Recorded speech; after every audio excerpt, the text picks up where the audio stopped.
bagenda okusumulula ensawo ng'erimu akaveera nga kalimu ekyolowooza. Ubundi simu. Mpitambi nga kalimu omuwumbu gwa pupu. Senga yaŋŋamba nzija n'ebintu ebyo nsenako bwenti n'entabulira mu binyeebwa era tubifumbira mu binyeebwa.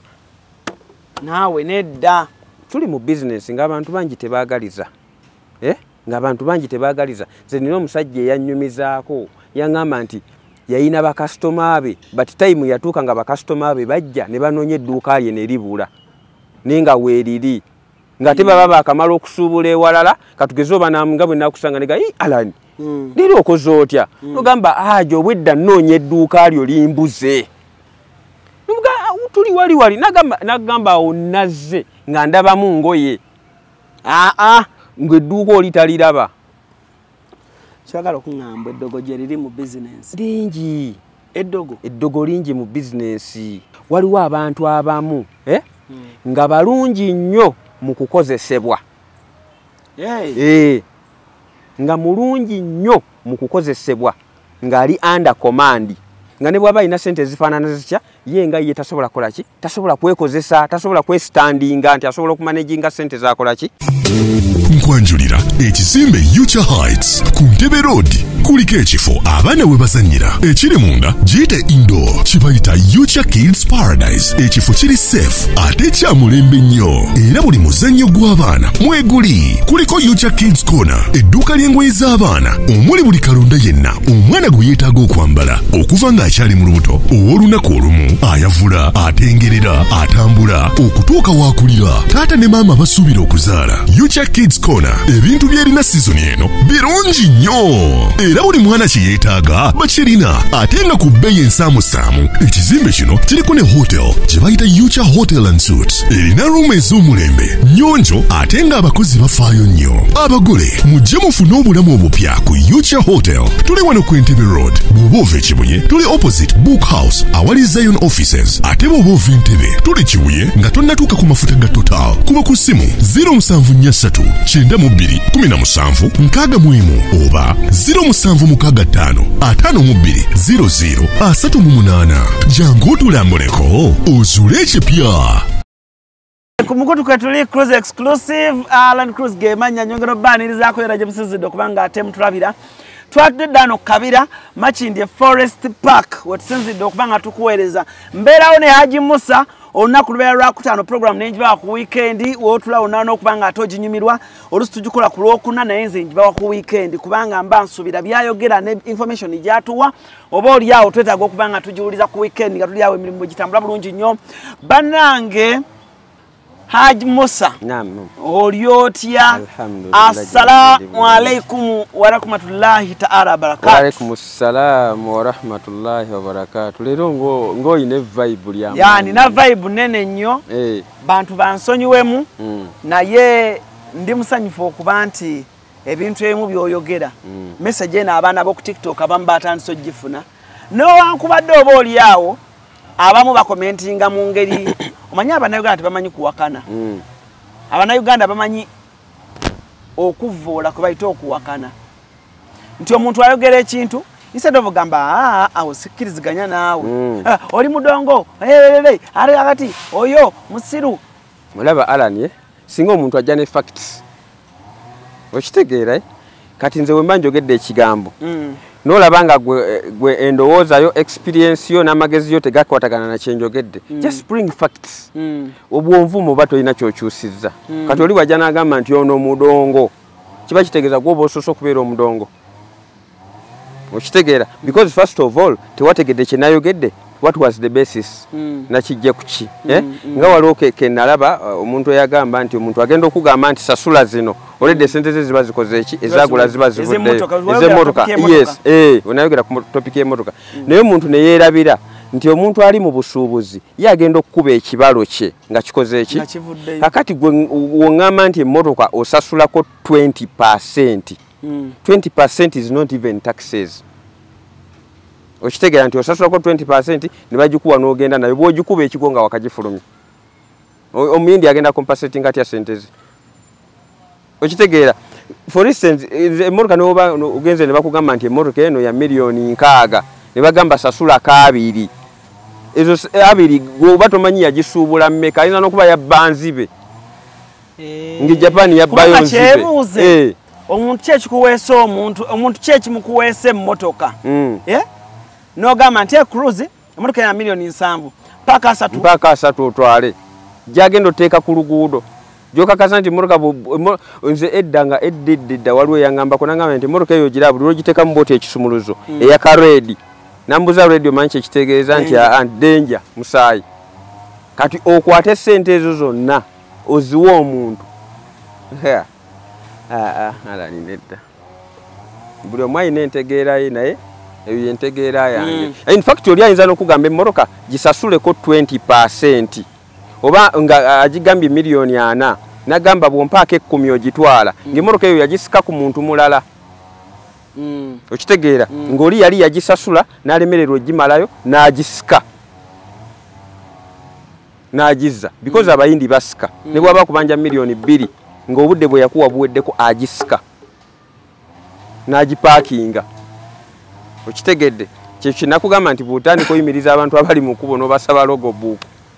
jalanga percentage esinga obunene tebalina logo book nga tebalina logo book bali mu mabanja bavuga kale Haji nabadde awo neneebuuza ekintu buli omu kyatera okuŋŋamba Alani sooka ozimbe Alani sooka okole business sente mwe ziva naye munange olina engeri olujuza kati omanyiko kyavudde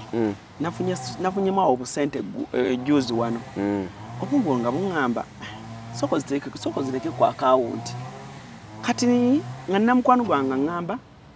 Alani sooka ozimbe osooka ofunewo owumuza otulo sooka oteeke mu bizinensi sooka okole bizinensi ekola ki sente bwe zinaddira kati byansobedde awo era luno olunaku lwaliro nkedde kwebuzaako nkimanyi waliwo n'abalala abali eyo sente azirina ku akawunti yalemereddwa okusalawo gwe nga gwe oli muvubuka munnaffe sibuulye ku ndowoozayo osooka kukola ki kati ekisooka kino kyenjagala tusooke tutegeeragane ani Alani 1 obwongo bwo bukugamba ki gwe nannyini ssente obwongo bwo bukugamba kukola bizinensi obwongo bwo bukugamba kuzimba okwo kwe tulina okuzimbira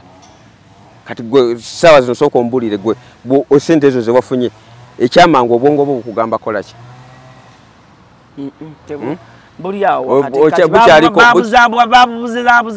bukyali confused kakati Alani kino kyenjagala tutegeeragane ekisooka byonna bikulu naye ate waliwo ekitta ssente n'otaddamu nazirabako bizinensi kati tutandike ne bizinensi wano tuli okuzimba amakobo okutandika bizinensi okutandika bizinensi ng'owefunyemu akasente ekisooka nze nga nze nsobola okugamba omuntu nti azimbe lwaki for instance omuntu ayinza okuba waliwo omuntu ayinza okuba nga salale ana wa salale nga akasente ke kakipinga onu nga kajja okitegeera oyo nze ngamba azimbe okitegeera because akasente akaterekedde ebbanga okulaba nga kakola ki nga kawera kakati bw'anaakwata akasente akazze mu business of which ye ng'omuntu nga tannabeera ready kuva ku mulimu guno gwakola agende mu business araninge business eno kati ono mba simuwagira kukola business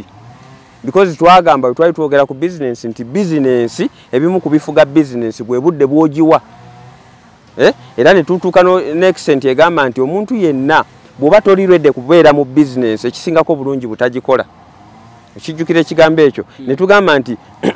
business yonna ng'abakozi bwe baba bagisuddewo tosobola gibeeramu tewali nsonga lwaki ogikola kuba time waliwo bwetuuka nga byonna biganye nga gw'olina okyekwatiramu okitegeera katugeze oba olunda nte time neetuuka abalaalo ne bazikusuulirawo ng'olina okgenda obeere ku ttale olunde ente ezo okitegedde kati tuddeyo kweri gundi gye tubaddeko nti bw'oba ofunye ssente zo tetutegedde sente zino wazifunye otya zibadde za kabiina obadde osonda kabiina kimu ekyokubiri zibadde za ddiiru wakubye ddiiru kyakubiri ekyokusatu za musaala nti obadde otereka musaala kati omuntu yenna ng'abadde atereka musaala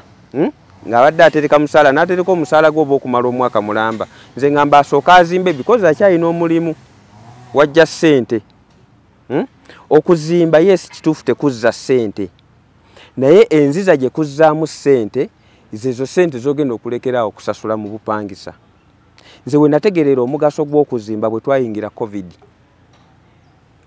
covid we nategerera omugaso gwaki ogw'okuzimba kati ze natunulira famire ezennina nengamba famire zino zonna singa zibadde zipangisa okitegeera nga nina okunoonya emmere nina okunoonya ki nina okunoonya renti ate renti we Kampala omumanyi nti omuntu bw'abanga akola nga n'omulimu gwakola ogulaba be bano boolaba bano balooya baani abo ababbanka biki tasobola kusula mu nyumba ya mitwalo 2-3 era obasanga mu apartment okitegeera kati nze njagala ombuulire abulaye covid yatuyigiriza bingi njagala ombuulire ng'obadde mu apartment oba yakamu kitundu nojja n'olwalamuuko emyezi egyo 3 nga tokyakola okimanyi osobola okuva mu bulwadde ng'omulimu guweddewo ng'omulimu guweddewo okujjako ng'oli wankizo nnyo ku mulimu naye osobola okuva mu bulwadde ng'omulimu gukoze eki guweddewo ekyokubiri osobola okuva mu bulwadde nga n'ennyumba bagigobyemu gy'obaddemu ate omuntu buli lwapangisa ennyumba ezo ez'amalidaadi ezo ez'ebbeeyi afuba okulaba nga ye kennyini obulamu bwe bwapugradinga ku eyo standard ayagalamu TV ayagalamu size 65 ayagalamu entebe ziri ez'amalayo obuliri ebintu ntubwe bityo kati time etuuka nga okukugoba balina kuwamba biri ate yakuwamba ye tatunulira value ya bintu byakola ki byatwala wabula atunulira sente ze zakola ki nti ojja kwesanga nti agenda kuwambako ebintu bya milioni 10 nga kubanja milioni 3 okitegeera kati kyekyo nze kulwange ngamba omuntu afunye sente ngezo bwezi ezize bwezityo azimbe ezaddiiru zimba kubanga ne business yennyini kutu Alan tusobola kera kumacha n'otomera sente n'ogamba nti kati ngenda ziteeka mu business tugizimba buzimbi mu kuzimba business mulimu okuzimba obwongo okitegeera business yonna Alan bwe wali otandika gundi eno YouTube channel wasooka n'ozimba obwongo bwo mulinga weebuze ekintu kino kikola kitya kitegeeza n'onoonyereza abantu abakiriko abakirimu abakikola ngenda bawa content kikaaki ngenda kuhostinga abantu ki ye abantu bali ready okumpuliriza okitegeera bennaakyaza bali ready okujja bakyale ku gundi yange okitegeera n'osooka n'ozimba obwongo bwo then n'otandika ekintu kati nze njagala ombuulira omuntu eyakubye eddiiru ye akubye eddiiru afunye obukadde 5 bw'omugamba nti akwate obukadde 5 bw'akola business bugenda kufa saate bw'akwata obukadde 5 obwo n'agamba nti agenda ekintu kyonna Alan kyotandika kibaamu okukubba bw'otandika business katugeze ng'olina milioni za 5 onaagenda okumaliriza okukola business eyo okuba ng'eyimiridde nga sente entuufu z'okozeseza ziri milioni nga 2 oba 25 ng'ezisigadde bazikubbye nti omuntu ekintu kyonna kyayagala okukola oba kuzimba tugenda kulaba kuzimba bakubba batya oba kuzimba oba kukola balina okubba okitegeera balina okubba tusooke tutunulire business nti olina milioni za 5 okubye eddiiru yo ofunye milioni 5 oyagala kukola business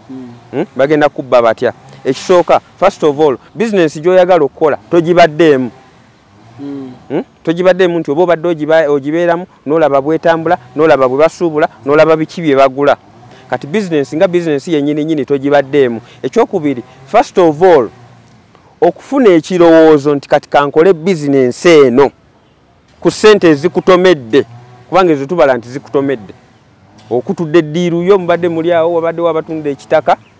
n'okutula ddiiru yo n'ofunako ssente kati ssente ezo ze zikulumya omutwe. First of all okuzimba ekirowoozo mu bwongo bwo nti kankole business eno ekyo kitwala obudde. Bw'omala okuzimba ekirowoozo mu bwongo bwo ekya business gy'ogenda okukola, ekyokubiri n'otunuulira location business ngenda gikolawa. Bw'omala okustudyinga location w'ogenda okukolera business n'onoonyereza wawa ngenda okusuubula. Ekyokubiri kye twagamba nti tunuulira business w'oyagala ogikola ne bakasitoma abaliwo ddala banaabeera bakasitoma abo mu eyo business gy'okoze oba oli mu kugezesa. Okitegeera akati omaze okulowooza buli lw'obeera nga toyina kirowoozo kituufu ku business gy'oyagala kukola otomera. Buli lw'obeera nga toyina kirowoozo kituufu ku business gy'oyagala kukola otomera oba ku business gy'ogenda kukola okugeza. Anti for instance ojja kujja n'obuuze Jose nti Jose nafunyemu ku busente naye olowooza nkole nsuubule ki? Yasuubula ffene. Nti kusuubula ffene nga gundi akusuubuza nga kugamba nti suubula ffene ng'ogenda osuubula ffene. First of all ffene gw'ogenza okusuubula tomumanyi, olaba mulabe nga abakazi bamusokoola n'ogamba business erabika ekola because olaba emmotoka ziyimirira ne zeekubira n'eŋŋombe zaagala ffene oli omuki omusokoole. Kakati gwe ng'ogenda ogula ffene kubanga buli kintu kirimu okufera nga bagenda bakuwululira biffene ebito ddala ebitasobola kwengera nga tebina na ssuubi lya kwengera. Okitegeera because gwe onaagenda osuubula ffene gw'otamanyi bajja kugamba ffene batwala mutoototo nga naawe ate bw'ogenda okumugula ogula mutoototo okimanyi. Kati bajja kugamba ffene bagula mutoototo ogenda omuwulule ojja omuyiwaawo. Okitegeera otuuka okumusala nga buli gw'osala mu kifo ky'okwengera avunda buvunzi. Buli gw'osala mu kifo ky'okwengera avunda buvunzi akuyambye ng'ate aboleredde. Ogenda osanga ng'ate abantu b'oguza ffene tebali aboleredde. Okitegedde kati eyo tuveeyo mu ffene tudde mu business eri gye mbadde gamba nti bw'otunuulira kati nga bwe tugambye nti first of all osooka kulowooza nkole ki ekigenda okugyayo ssente amangu. Era abantu balina ensobi gye batera okukola oli n'agamba nti nina miliyoni 10 nyinza kukola business ki nga buli wiiki empa akakadde. Okitegeera oba nga buli mwezi empa akakadde. Eyo nze sigimanyi because oli mupya otandika butandisi.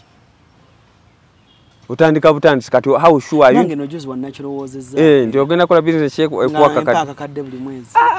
How sure are you nti ogenda kafuna ng'otandika butandisi?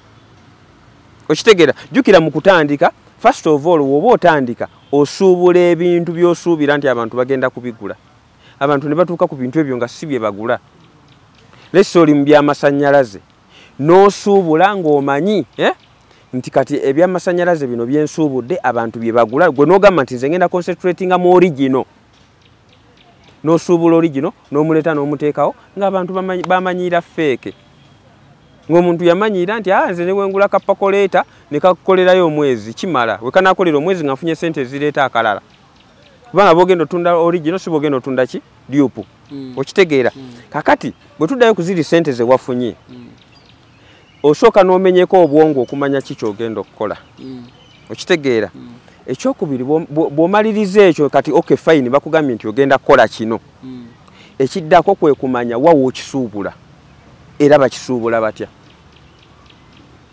Gwe kimanya eriyo abafuna ssente n'addukirawo ebweru asuubule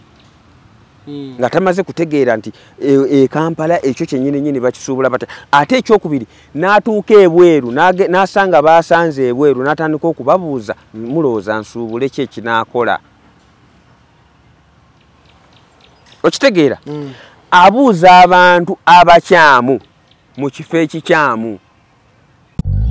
Kikutwalira obudde bungi okwekolako naddala bw'otuuka ku kukola akasige teweeraliikirira. Prime Touch Makeup Studio be bakugu mu kukola obusigo obuwangaazi mu bika eby'enjawulo okuli microblading nga kano kawangala okumalira ddala emyaka 3, microshading nga kano kawangala okumala emyaka 5, saako ne combination ya microblading ne microshading. Ku Prime Touch Makeup Studio tukola ne facial okendeeza amasavu okuggyako obusundo, tattoo tukola permanent hair removal okosaako ne body waxing. Prime Touch Makeup Studio tusangibwa ku Jinja Road ku kizimbe kye Toban Center omwaliriro ogusooka Suite 51, 52 ne 53 nga wakava ku Food Hub. Okumanya ebisingawo kuba ku Note 755 536 697 oba Note 773 878 669. Prem Touch, where beauty meets precision. Esi mukasya kano kankwanjulye mami gadgets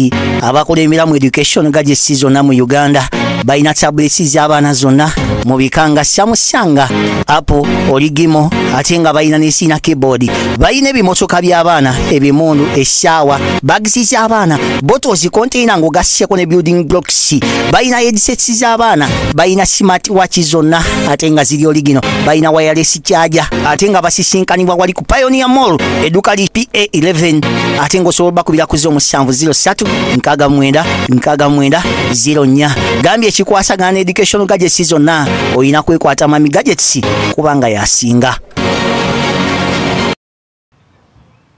Tosobola genda n'obuuza katugeze be Dubai n'osanga omuntu e Dubai n'ogenda ewa Kasimu n'omugamba Kasimu ninamu ku ssente naye olowooza nsuubule ki? Ye agenda kugamba osuubule ki gy'atali? Anti oyinza kuba omubuuza nsuubule ki wano e Dubai kye nnaatwala e Uganda. Anti wuliriza ontegedde oyinza okuba olina knowledge ku bantu bye basuubula ne bagenda era ne batuleeta e Uganda. Era nabo baba balaba birabe ng'abantu babisuubula naye tebamanyi science abitunda. Kati nze abaana bagaggawalidde mu kateni. Abaana bagaggawalidde mu kateni. Naye omanyi n'akalaba sofa abawala abo babiri nga bagaggawalidde mu kateni. Naye natuula nembu. Era by the way mirembe curtains. Ndowooza kyekifaananyi ekikulu. Kubanga nze dda nga neebuuza. Kati gwedda wawuliranga abantu bameka bagamba mbu simanyi ntunda curtains nga ye main business. Mbamanyi nze n'abakodomi bange bye batunda. Naye kati business eyo omwana mirembe curtains ayina engeri gy'agiwadde ekifaananyi nti ogikola n'ofunamu. Kati nze edda ngambira nga era omwana wejone atunda curtain. Kati okirowooza luvannyuma nti buli lunaku abantu bazimba amayumba, buli lunaku abantu bamaliriza ennyumba za abantu naku zino bagala curtain ennungi. Abaagagawalira mu masuuka baagagawaliramu. Waliwo nze n'edduuka we mmanyi awo ekizimbe kiri awo we ngenda ne ngula amasuuka gaabwe gali 14,000 peya. Ogenda bo ne bakupimira ne bakutungira balina essuuka nnungi nnyo, balina aga 14, balina aga 25, balina aga 38 sinziira level yo. Naye kati bwe tuddayo wali Alan buli eyasuubula curtain mirembe ojotuuleko ne mirembe omubuuze mirembe curtain zino wafuna bufunyi kirowoozo n'oziyingira owa asooka kukozesebwa mu curtain. Ontegedde kakulu wafuna bufunyi kirowoozo n'oziyingira fine bwe wafuna bufunyi kirowoozo n'oziyingira what were the challenges? Oba wali okolerako maamawo oba olina gwe wali okolera bw'okubaako gwe wali okolera n'omala okuzimba erinnya n'omala okuzimba obwongo n'omala okuzimba irimu nti kati olina information osobola okukola ekintu n'olyoka okiyingira. Kati kyegambye nti omuntu ava kuno n'agenda ebweru ne ssente ze n'atandika okubuuza baasanze ebweru nti nsuubule ki, akola ensobi. Kubanga bali b'obuuza nsuubule ki tebamanyi na kitunda kiti eno gy'ogenda okireeta. Gwe vva kuno ng'omanyi nti kati ngenda kusuubula curtain ogende ewa mirembe omubuuze mirembe bakikola batya akunnyonnyole olinye ne ssente zo ogende ebweru abaana bali b'osangayo bali obagambe njagala we basuubuza curtain ng'olwedde ogenze ne idea yo so si idea gifunira eri. Nze omanyi business gye nali neegomba. Nali neegomba nnyo okusuubula ennyaanya. Because mama zakola ki? Era business eyo ngyegomba nnyo. Okusuubula ennyaanya. Anti lwaki? Because okuzoola bamama zaalimu ng'olumu akuleka nawo. Alani keera ogenda okugulewo omudaala. N'okeera n'obeerawo n'oyiga butya bwe bagikola. Ennyaanya. Neegomba okusuubula ennyaanya, neegomba okusuubula fruits. Neera okimanyi nga bw'ogambye nti maama yatulaga ekkubo. Ekkubo. Ate kati noga Nenno mama yatulaga ekkubo naye nno mama yayite yasoma nnyo kitegeeza nze bwe nkyongeramu ebitabo kati ate Alan kati kankubuulire kino nga tonaleeta bitabo byo mu mudaala kati okimanya essaawa zino n'okwata ssente ezo n'oyagala ogenda oyingira ennyaanya era olina okusooka okutuulako ewa maama ye kennyini n'akufunira ne basapulaaya n'azikkeberera n'ozikkeberera okitegedde yesu omulimu ogwegomba ogumanyi ne ssente ozifunye kati okuyingira okukola omulimu ogwo kitegeeza olina okugenda mu muntu akola omulimu ogwo n'addamu n'akukenkula kuba nze nzijukira by the way nze nzijukira maama ng'aleeta carrot za mitwalo nga 10 maama ng'agamba nga muwuli anyumya n'emikwano gye aga leero no carrot baleese Kenya juzi twafuna ezeewaffe ne carrot ze Kenya naye nga nze bwontera wano eye Kenya neyawa tozaawula kiringanga n'obummonde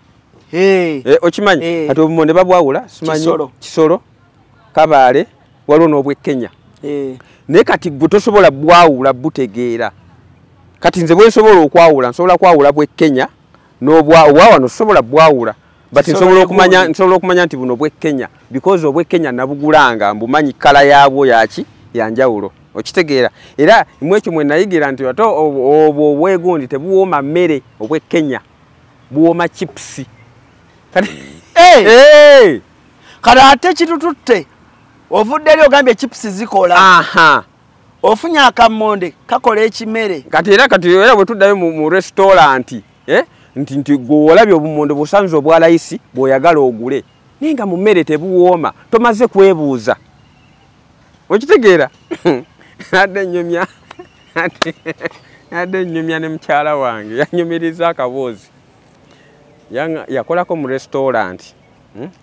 restaurant naye naadde ndi awo naŋŋamba okimanyi nti nno waliyo ennyama ya butusi ennyama ya butusi ogimanyi genda obuuza abayana oba genda obuuza abantu b'omulufula ennyama y'omubokisi eri ya butusi butusi ozimanyi zino ze bambala mu bigere nzimanyi ezo kakati bwe bawa omuntu okusala oba okutemaatema ennyama nakiraba mu lufula nisa kigenderera nnyo naye ono bwe yamaze okyogera obwongo ne bulyoka bukola ki buddayo ku kintu kiri bamuwa oba atemeeteme ennyama n'omuwa ekisambi kyo nti agisemeeteme kati atemako obupiisi n'abusuula mu butusi buli lwatemaatema ng'atoolako ng'asuula mu butusi okitegeera kati tayimu etuuka asudde mwene ejjudde yeene ejjudde n'agenda n'aguza bano ab'oburestauranti ennyama kubanga eba ya layisiko ye ennyama ya nedda tekisoboka ennyama ya butusi nedda tekisoboka naawe Alan Jose wamabugo badde okimanyi badde okimanyi ti abakinjaji batema ennyama n'asuula mu butusi n'aweza kilo ayinza n'oweza kilo 5 era ogenda okulaba ng'ajja mu butusi ng'asikamu ennyama kibamba za butusi ezitabatuuka ennene kakati gwe kyoba tokimanyi kati bw'otuuka kuwowa restaurant already baba bamanyi ng'agijja mu butusi ate asobola ogireetera mu butusi era tagireetera mu butusi ye eri bw'amala okukuŋŋaanya ennyama ye ng'ateeka asiba mu kaveera ng'agenda afuna owa restaurant wamugulako ng'agimuguza okitegeera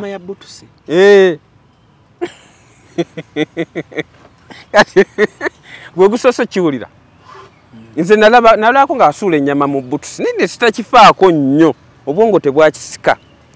kati ono yamaze kiŋŋamba karopapadde okitegeera nnyama kati yo nyini kyoyogedde ekyennyama kigamba okukola bizinesi kiri ekigambo kye nagambye nti woba bizinesi tosobola gikola gwe togikola fetwalinako bucha ewaka si waka nalina ekyali wange oyo Shabani bucha yali kaleerwawo mwagigulawo twagulawo bucha akati omwana gwe twateeka mu bucha yali mulungi nnyo wa betingi naye ffe tetwali tetumanyi nti tamanyi kutema nnyama omanyi okumuwa katugeze ennyama ng'ekisambi ng'ekyo nga ye tatawana na gumba nemusanga nga eggumba ly'ekisambi lyasigadde obweriti nga ye obwedde awoolako nnyama awoolako enenjere bweti ye tatawana na kutema gumba olubirizi ng'olwo nemusanga nga baalukekeseeko nga just kaskeleton ke kasigadde bwe kati ku mudaala yali tamanyi kutema nyama naffe bannanyini bukya tetumanyi kutema nyama kati gulaga loosi bwe zikola ki naye olwokuba muli awo kaleerwe twakolerako awo ekaleerwe awo okitegeera kati olwokuba mulaba abantu bagira ennyama ngamba naye wano waliwo oburestaurant bungi lwaki tetuteekawo bukya y'ennyama abantu bajjanga kubanga ffe okusooka twali tutunda masimu awo kati nga tulaba abasajja bajja abagagga abakyala n'agula ennyaanya n'agula obutungulu ne bamutemera ennyama ne bagireeta muno netugamba kati waliwo edduuka eri baali bavuddemu ntukkaanya ntugamba omanye edduuka lino bwe tuliteekamu bukya tuyinza okukola nti nga tuteekamu bukya nga batufunira mwana atema nnyama. Nze Sharifu oyo mama Nakitende yali ampadde amagezi mbu tusiike paani naye akola naye omwana yansiikisa paani n'atudibako era kamwamusiika bubi nemugamba Sharifu nina kenjiyiza paani ono tumuteekemu ebituli abenga donut ate ko tetwatundayo yadde n'akamu kubanga mwali mumukendezeza saizi naye nga abakazi abesibaleeso abakyafu abo nga paani waabwe atambula waliwo yanyumiriza akaboozi naye batuleme gendayo waliwo yanyumiriza akaboozi mbu omukyala balina restaurant olaba abantu okwegombagomba bizinesi z'abannaabwe mbu balina restaurant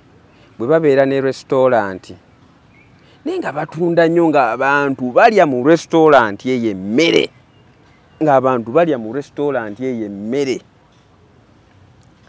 kati nga n'abalala kibakwasa ensaalo lwaki bali bo bakola ki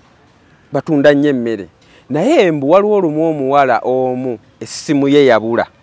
bwe baali bakola awo mu restaurant kati essimu ye bwebula n'agamba abano benkola nabo balina okuba be batutte ki essimu yange n'agamba tubaaze kati mbu batuuka okubaaza ne baaza omu n'agaana okumwaza n'agaana okwaza ensawo ye kati bwagaana okwaza ensawo ye abasigadde bonna ne kibakwatako ye lwaki agaanye okukola ki okujaaza akati nga banne bamukwata lwampaka nga bakwata basumulula ensawo ye baaze bwe bagenda okusumulula ensawo ng'erimu akaveera nga kalimu ekyolowooza mpitambi nga kalimu omuwumbu gwa pupu mu nsawo munda nga mulimu omuwumbo gwaki kakati batandika okugamba omuwala oyo okumuteeka ku bunkeke bamubuuza bino bikola ki mu nsawo yo bamukubye empi bamukuba empi atandika okwogera agamba senga yaŋŋamba nze era nkeera nnyo ku makya senga yaŋŋamba kubanga yasooka n'abalimba mbu ye gyasula teriiyo ttooyi kati akola ensonga eyo n'ajja nayo wa ku mulimu n'afuna wasuula ne bamugamba nti wazze ku makya kati zino tuli mu ssaawa za kunnyuka lwaki wabadde tobisuulayo kati bwe bamukoona ennyo kwe kwogera n'agamba senga yaŋŋamba nzija n'ebintu ebyo nsenako bwe nti nentabulira mu binyeebwa era tubifumbira mu binyeebwa naawe nedda mu binyeebwa afumbira mu binyeebwa nja kubuulira nga tuvudde ku mpewo ekitundu ekyo ogende nawo weebuuzeeko olabe bafumba ekinyeebwa kiwooma oluwooma naye ng'ekikirimu okimanyi tuddeyo ku bizinensi gye tubaddeko anti abonona tuli mu bizinensi oyingira bizinensi tozimanyi tomanyi bantu biki bibakolera mu bizinensi zaabwe okitegeera olaba mwana atunda kateni tumanyi kateni zitambula lwaki nga zirina ekizitambuza kirala kyanjawulo ekyo asobola okugaggawala nakugamba teriyo mulimu gulimu ssente ate teriyo gutaliimu ssente wasiika paani n'agaana otambula makalena twamumanyira kuki ku paani kitegeeza katonda yamuteekamu omukisa nakugamba gwe buli bizinensi gy'olaba egaanye wali yagiina ng'ebuuminze ng'ebuuminze ng'eri wala era buli business gy'olaba egaanye. Nze nabuuzaako maama wange lumu naye maama twamubuuzanga abaana nga naye maama bwe tuba nga twekuŋŋaanyiza ssente tuyinza kukukyusiza mu bizinensi kyendera gy'oyagala. Maama bwe yaŋŋamba bwe yatugamba ssente ezo muzikuŋŋaanye bulungi muyambeyambeko awo naŋŋamba oba si kyekyo muzimpe nyongere muki mu nnyaanya zange so si kukyusa bizinensi yange. Nanga ye yategeera ekintu ekyo anti kyekyo olaba kyekyo era mama wange tava ku mudaala tava ku nnyaanya newe omugamba wumulamu Sande maama tokola tavaako ajja kugamba bakasitoma bange mbakole ntya era bwagamba wali yajja ku Sande bambi omusajja wange angula nnyo ngenze nga mwateesezza tatagenda genda kyekyo tasobola era nange kinkuliddemu ze kizibu nnyo okunsanga ewaka nga ntudde. Kati Alan bwe tuddayo ku mulamwa gwe twabaddeko twadde ku mulamwa gwa business n'okuzimba ennyumba tukyali ku mulamwa akati twogera ku business bw'oziyingira nga naye tomanyi bazibadde successful babadde successful batya ekyo kyonna kyonna tukireeta nga tugeraageranya ku ssente ziri ze watomedde milioni za 5 z'olina z'owulira zoyagala okukola mu ki ekintu okitegeera. Kakati bw'omaliriza okugenda gy'ogenda okusuubula oba kalesi osuubudde wano ne wano omuntu ayinza obutakuyamba. Olaba nze Alan nze nayinako omuvubuka ali ntinde eyo yajjanga ewange nga nsuubulako leediyo but one time nentuula naye ne mugamba naye olaba okusooka nali mmanyi nti oli customer ayiriba ne mugamba naye okusinziira ebbanga lyewakansuubulirako ne mugamba ndaba wano togenda kweyongerako ne mugamba nze mbadde nina kyenteesa kankugulize leediyo zino ez'e kanzi kugulize Dubai ku bbeeyi ye Dubai ne mugamba ogenda kuteeka mu transportation bwati nangamba nantunuulira ne mugamba kye tuba tukola ne mugamba naye buli lwojja wano radio bwembanga katugeze nkikusuubuza emitwalo 28 gwe n'ogenda n'ogitunda 3 oba tokola negamba ne mugamba naye eri tugisuubulayo 18 kitundu ne mugamba 18 kitundu ezitowakira ezo 2 plus emitwalo emeka 5 ne mugamba ojja kola akasente ngola akakola ki kavaayo ng'omuvubuka nga mukolera ekyo nga ku first consignment yejja omuvubuka yasanyuka ngendo olaba ndeetedde abalala banne baki basatu okitegeera. Akati abantu bootuukiddemu bo bali batya ntera okulaba wano nga muhostinze abantu ab'ebweru ne bagamba nti omuntu agenda mu America wonna wootuukira kyekikuwa kyogenda obeera okitegeera kiditamininga destination yo oba destiny yo okitegeera. Kakati kyekyo nti mu business tuli mu business ng'abantu bangi tebaagaliza ng'abantu bangi tebaagaliza. Nze nina omusajja eyanyumizaako yaŋŋamba nti yayina bakasitoma be but time yatuuka nga bakasitoma be bajja ne banoonya edduuka lye ne libula naye nga weeriri nga tebaba baakamala okusuubula ewalala katugeze oba nga bwe nakusanga ne ga Alan leero okoze otya nogamba ajo obwedda nnoonya edduuka lyo limbuze tuli wali nagamba awo nazze nga ndabamu ngoye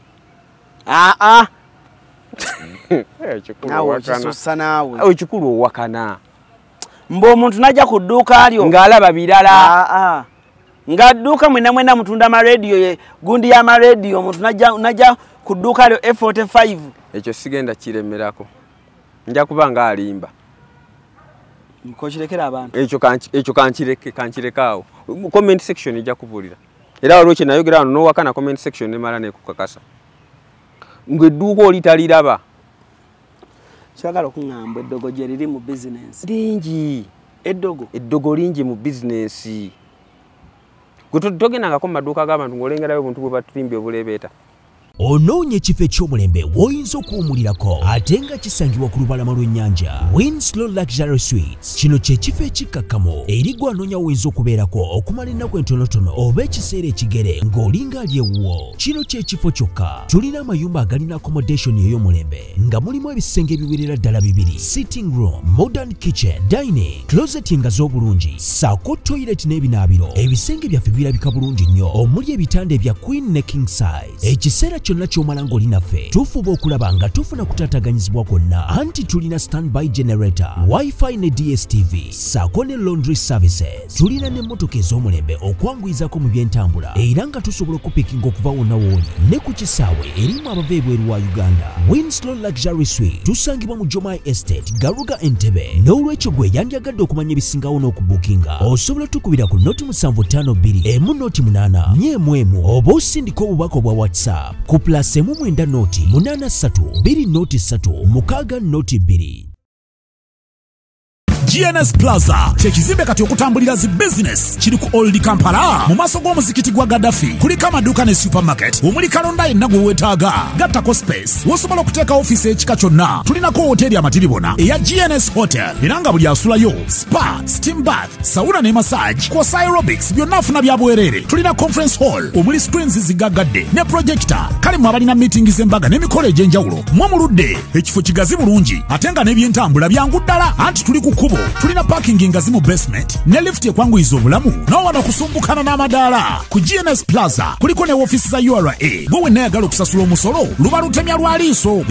Wano ku Hasi Beauty Parlor tuli baakafulu mu kulabirira n'okuyooyoota ensusu. Tukola facial ne tukupepeta ka feesi ne kaweweera ng'akabebi. Tusiba n'okukola enviiri mu buli musono songa mu kukola pedicure ne manicure tuwekansa. Tusala enviiri mu buli musono ate bwe kituuka mu kukola make-up tetumanyiyo mulala. Tuli muyenga ku Tank Hill Road okulira na Italian supermarket mu basement. Essimu tuli ku noti 72 682 953.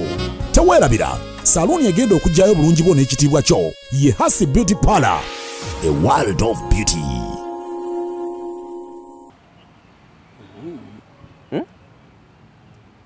Tujaga abayindi ndaba mu Bugundi nga bunyuka omuliro buno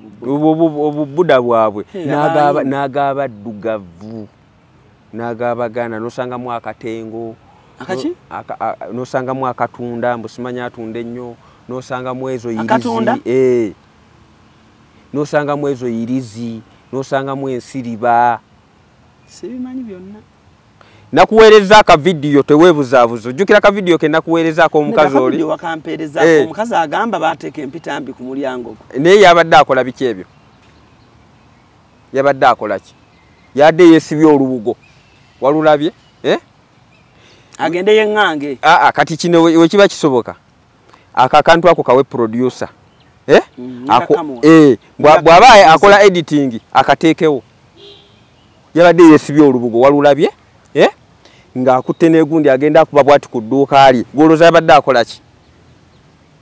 Looza lwaki yadde akubako ku dduuka lye bwati? Yagamba baamuteera pupu wamma ku dduuka Grace Nakimera olooza nga basangawo pupu. Kati omuntu waba asobola okujja n'akuteera ate oyo ekikabo ekityo tebasuulawo musuule. Okitegeera ekikabo ekityo tebasuulawo musuule. Alina kujjamu mpale n'amuteekawo n'amuwummuzaawo mu bitiibwa eby'ekika ekyawaggulu. Eddogo liri mu butale. Kitegeera kati ng'owakana. Tugenda ne twogera ebigambo wano n'olowooza nti nno tuleese gabozibozi kyogera Mugundi. Era by the way kankubuulire kano. Kizibu nnyo sanga akatali. Nga kalimu abawala ba myaka 20 simanya 25. Balabika abaana abo tebasobola katale. Tebasobola. Babaamu naye tebatunda. Kati Alan kankubuulira okumanya akatale kafu. Okumanya obutale bufu. Ffe Nabbi Muhammad sallallahu yatuwa edduwa gye tusoma nga tuyingira akatale. Tuyina edduwa gye tusoma nga almost obulamu bwaffe tuyina edduwa ze tusoma nga z'osoma ng'ogenze mu kifo ekipya.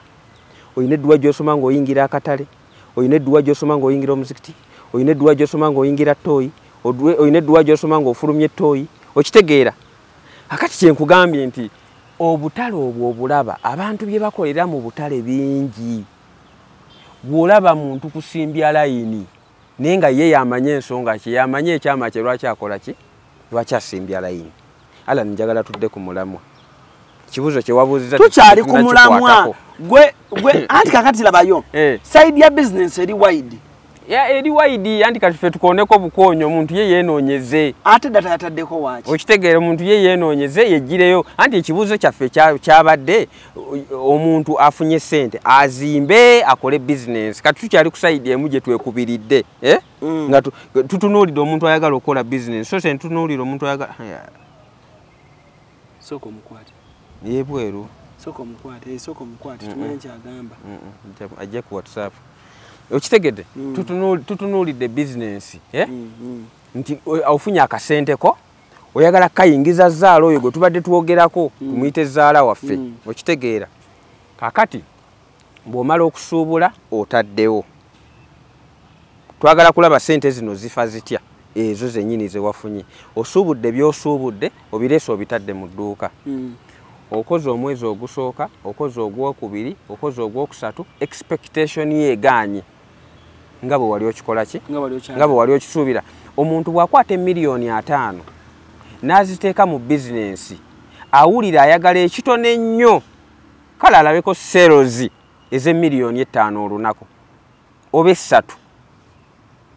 kati zigaanye oyine $50,000,000 ofunye 0 sales a week. What do you expect? Oyine $50,000,000 capital gwe wateekamu mwali mu dduuka omulaba mwali ofunye 0 sales in a week totunze eyo yadde and okusinziira kyendabye ebbanga lyemaze mu business ebimu kubitta capital kwe kubanga sales ziri wansi okimanyi kitta kitya capital nti ojja kuba katugeze otunda masimu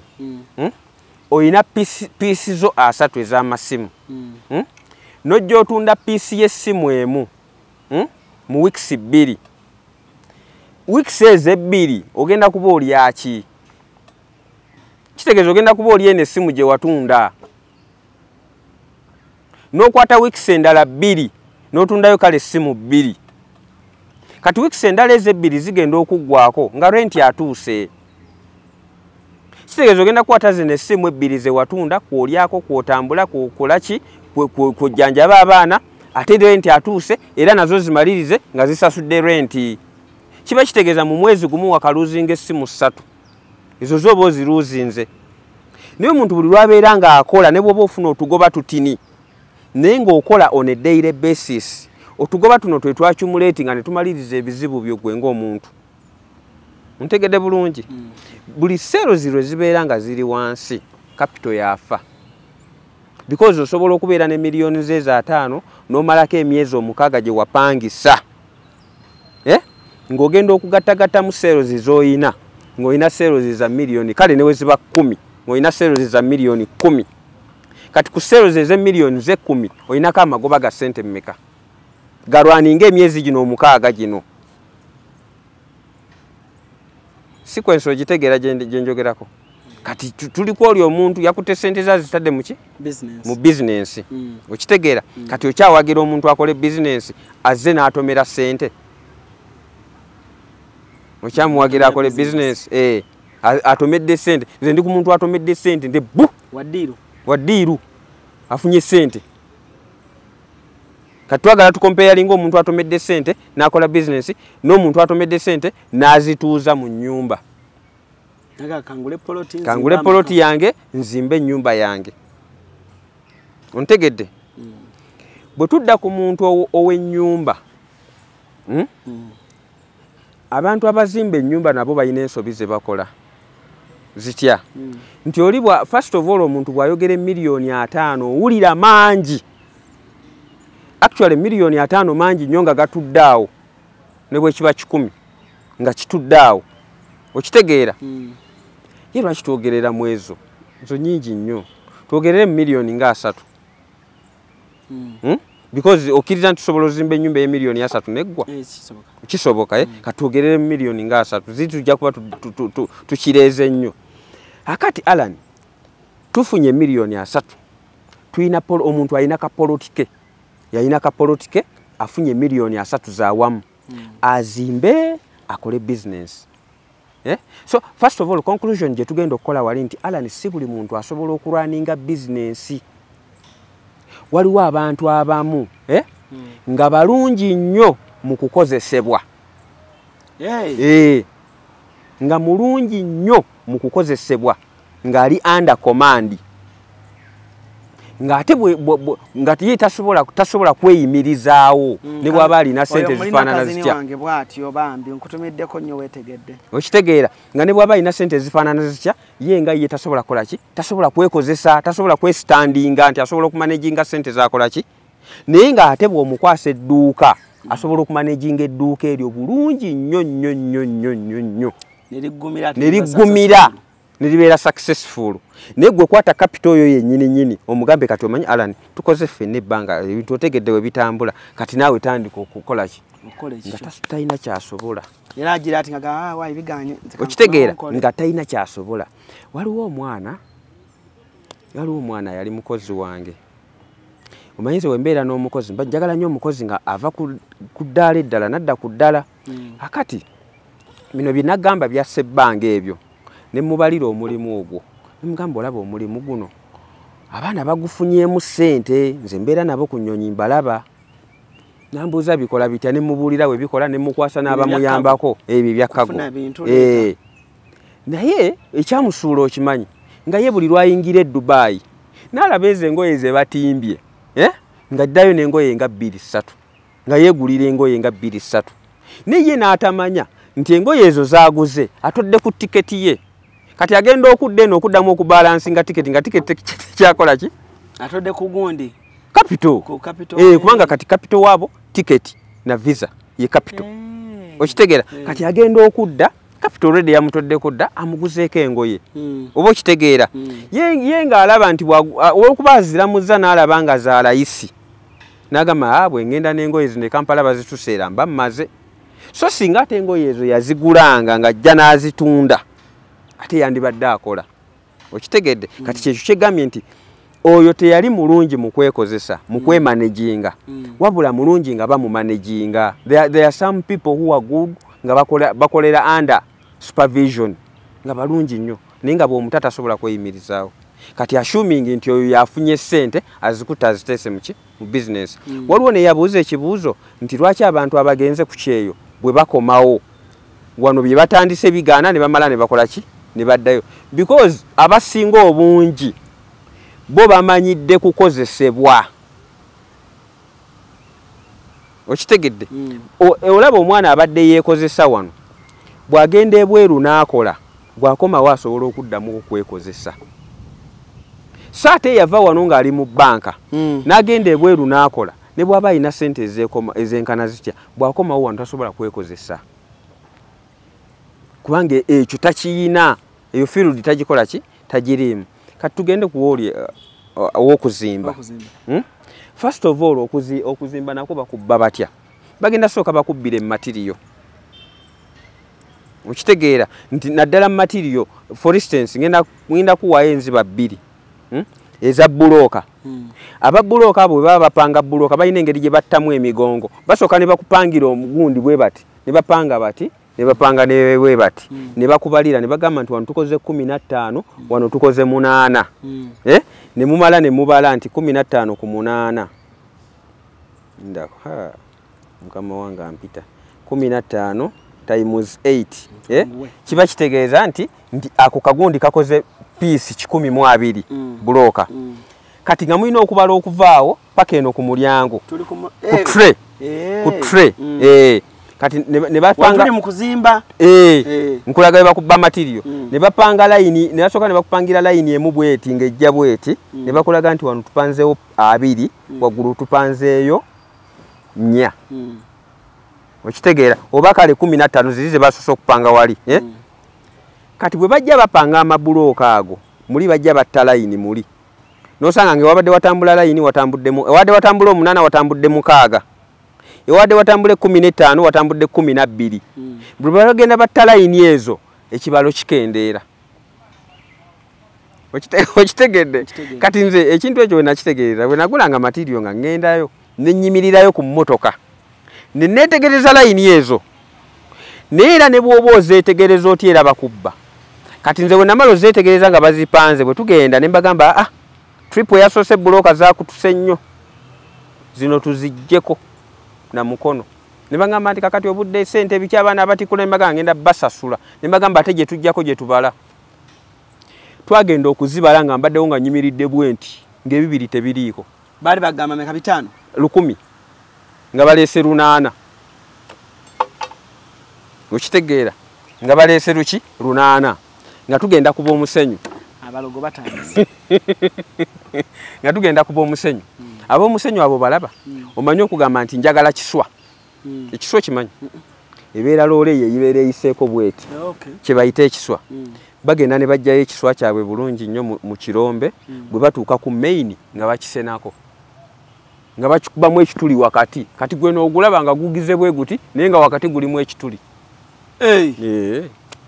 nga bajja nga baguyiwawo kati kigambidde nti naye omuntu bw'afiirwa nga azimba si bw'afiirwa nga akoze bizinensi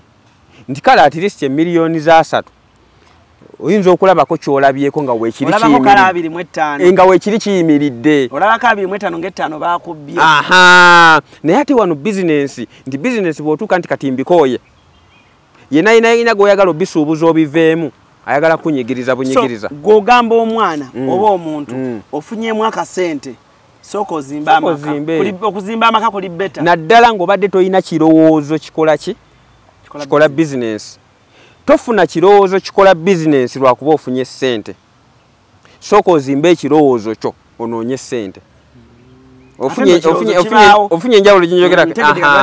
mu kusooka ekirowoozo kimanyi oba okirina ne bano abajja be bakukyusa agamba alani naawe okyali mwana muto kiki ekikuzimbya ennyumba y'amaka okitegeera oli ayinza n'okugamba lwaki lizimba obuzigo wani yagamba nti obuzigo bujjayo ssente obuzigo nabwo tebujjayo ssente obuzigo ekyamaanyi ennyo kye bukola nti bukuleeterayo kaddeire bukuleeterayo kasente ka manthiri ako okitegeera naye tebugenda kujjayo ssente z'otaddemu njagala tumalirize programu eno kubanga ninawe nzirukako nange ndaba bandi bubi wano maliriza n'ebigambo bye bisembayo tuve wano by the way Haji atuuse emmotoka Haji atunda radios ez'omu mmotoka ebintu bino kye kikolagana n'emmotoka kugireeta kuzigula ne woba oyagala kuguliza mmotoka ne woba oli wano nga ogamba Haji njagala gula mmotoka naye abanza abasajja b'omu bondi mbatya olulimi lwe bakozesa abimanyi byonna mutuukirire ku nnamba eri awo wansi Haji sebula abantu tuve wano nga tumaliriza Alan ku nsonga gye tubaddeko bw'afunye ssente sooka olowooza obwongo bwo bukugamba ki ekyokubiri bw'omala okufuna ssente sooka ozitereke omale okukkakkana okitegeera naddala ng'omuntu tamanyidde kukwata ssente olaba n'ekintu ky'omuntu okubeera ne ssente omuntu agenda akula mpola mu birowoozo by'okumanejinga ssente nayinako omukozi bampa omukozi olinga bw'anaakusibako omukozi edda nali nkyalina mobile money naye omukozi bajja ne bamuwa olinga ayagala mu depositingira just 800 bwe bamuwa ssente bwe yamala okudepositinga naggalawo edduuka abale ssente 800 azibale ate nga gadde nawo ate nga amaze n'okusindikira oli kati yamala ozibala nga bicupuli ate kyekiba kiddako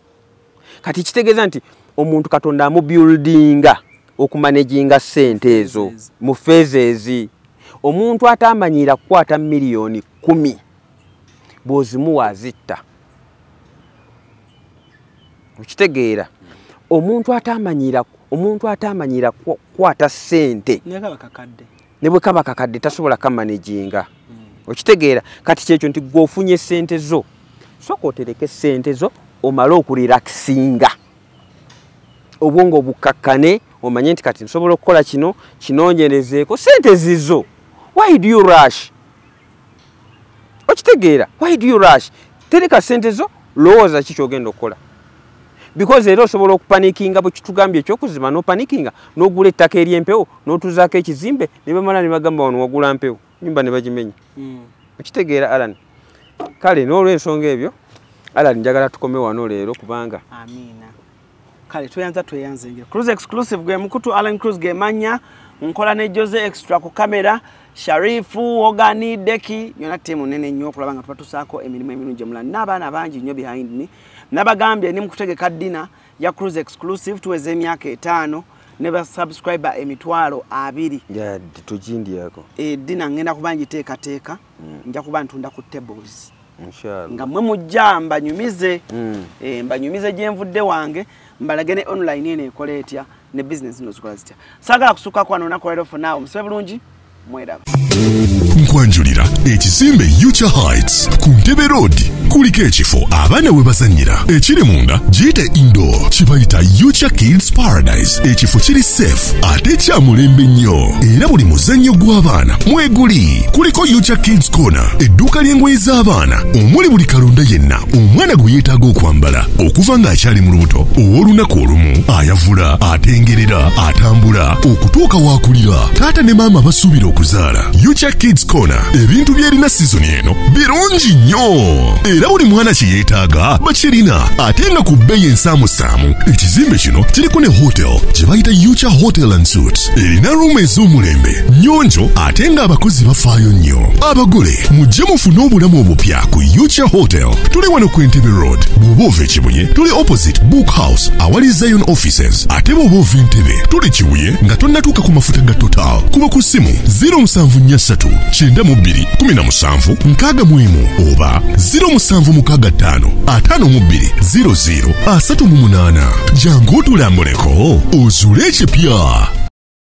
Esi mukasya kano kankwanjulya emamiga gy'ekisi abakola emiramu education gadgets zonna mu Uganda balina tablets z'abaana zonna mu bikanga Samsung, Apple, Origimo ate nga balina n'esina keyboard balina ebimotoka by'abaana ebimundu eshaawa bags z'abaana bottles container ng'ogasseko ne building blocks balina headsets z'abaana balina smart watch zonna ate nga ziri Origino balina wireless charger ate nga basisinkanibwa wali ku Pioneer Mall edduuka li PA11 ate ng'osobola bakubira ku 0703 69 gambye ekikwasagana education gadgets zonna oyina kwekwata mami gadgets kubanga yasinga wano ku Hasi Beauty Parlor tuli bakafulu mu kulabirira n'okuyoyota ensusu tukola facial ne tukupepeta ka face ne kawawera nga baby tusiba n'okola enviiri mu buli musono songa mu kukola pedicure ne manicure tuwekansa tusala enviiri mu buli musono ate bwe kituuka mu kukola makeup tetumanyiyo mulala tuli muyenga ku Tank Hill Road okulira na Italian supermarket mu basement essimu tuli ku noti 72 682 953 teweerabira saluni egenda okujjayo bulungi bwo n'ekitiibwa kyo ye Hasi Beauty Parlor, a world of beauty. Chikutwalira obudde bungi okwekolako naddala bw'otuuka ku kukola akasige teweeraliikirira Prem Touch Makeup Studio be bakugu mu kukola obusigo obuwangaazi mu bika eby'enjawulo okuli microblading nga kano kawangala okumalira ddala emyaka 3, microshading nga kano kawangala okumala emyaka 5 saako ne combination ya microblading ne microshading. Ku Prem Touch Makeup Studio tukola ne facial okendeeza amasavu okuggyako obusundo, tattoo tukola permanent hair removal okosaako ne body waxing. Prem Touch Makeup Studio tusangibwa ku Ginger Road ku kizimbe kye Toban Center omwaliriro ogusooka Suite 51, 52 ne 53 nga wakava ku Food Hub. Okumanya ebisingawo kuba ku noti 755 536 697 oba noti 773 878 669. Prem Touch, where beauty meets precision. Onoonye ekifo eky'omulembe w'oyinza okuwummulirako ate nga kisangibwa ku lubalama lw'ennyanja. Winslow Luxury Suites kino kye kifo ekikkakamo eri gwe anoonya w'oyinza okubeerako okumala ennaku entonotono oba ekiseera ekigere ng'olinga ali ewuwo. Kino kye kifo kyokka. Tulina amayumba agalina accommodation ey'omulembe nga mulimu ebisenge ebiwerera ddala 2, sitting room, modern kitchen, dining, closet engazi obulungi, ssaako toilet n'ebinaabiro. Ebisenge byaffe birabika bulungi nnyo omuli ebitanda ebya queen ne king size. Ekiseera kyonna ky'omala ng'oli naffe tufuba okulaba nga tofuna kutaataganyizibwa kwonna anti tulina standby generator wifi ne dstv saako ne laundry services tulina n'emmotoka ez'omulembe okwanguyizako mu by'entambula era nga tusobola okupikinga okuva wonna wooli ne ku kisaawe erimu abava ebweru wa uganda. Winslow Luxury Suite tusangibwa mu Jomai Estate Garuga Entebbe n'olwekyo gwe yandyagadde okumanya ebisingawo n'okubukinga osobola tukubira ku noti 752 emu noti 8 nyemwemu oba osindika obubaka obwa whatsapp ku plus emu 9 noti 83 2 noti 3 6 noti 2. GNS Plaza kyekizimbe kati okutambulira zi business kiri ku Old Kampala mu maaso g'omuzikiti gwa Gaddafi kuliko amaduuka ne supermarket omuli kalonda yenna gwe weetaaga gattako space wosobola okuteeka ofiisi ekika kyonna tulinako hoteri amatiribona eya GNS Hotel era nga buli asulayo spa steam bath sauna ne massage kw'ossa aerobics byonna afuna bya bwereere tulina conference hall omuli screens zigaggadde ne projector kale mu abalina meeting z'embaga n'emikolo egy'enjawulo mwamuludde ekifo kigazi bulungi ate nga n'ebyentambula byangu ddala anti tuli ku kkubo tulina parking ngazi mu basement ne lift ekwanguyiza obulamu n'owano kusumbukana n'amadaala ku GNS Plaza kuliko ne ofiisi za URA gwe wenna ayagala okusasula omusolo luba lutemya lwa liiso.